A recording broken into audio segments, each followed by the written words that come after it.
In today's video, I'm going to teach you how to cancel Fireflies AI subscription.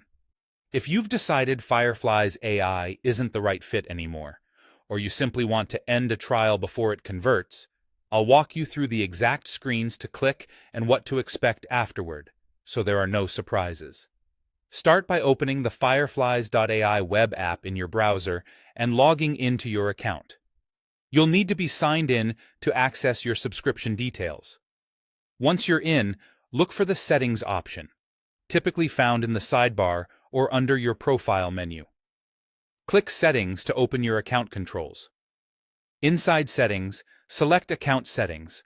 This is where your billing and plan information lives. Scroll down until you see the section labeled Manage Subscription.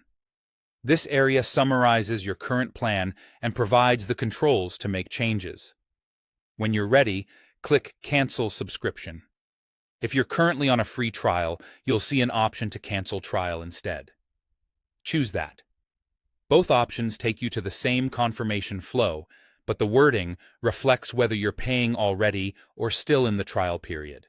Follow the on-screen prompts to confirm your cancellation. Fireflies may ask you to choose a downgrade option, like moving to the free plan, or to share a brief reason for canceling. This step helps them improve the product, and it also ensures you understand what will change after cancellation. Continue through the prompts until you reach the final confirmation screen. Make sure you read any details shown there, such as when your paid access will officially end. Here's what happens next. If you are on a paid plan, you'll keep all paid features until the current billing period ends.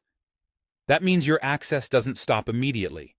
It runs through the end of your already paid term. After that, your account automatically switches to the free plan. If you canceled a free trial, paid features end when the trial expires, and you'll move to the free plan at that point. Your data, like recordings and transcripts, stays in your account. However, the free plan has limits, so you may notice caps on storage, processing, or advanced features that were part of your paid tier. Keep that in mind if you rely on premium tools or higher usage allowances. And that's it. You've canceled your Fireflies AI subscription through the web app, confirmed the change, and you know exactly what to expect moving forward. Thanks for watching, and I hope this helped you make a smooth transition.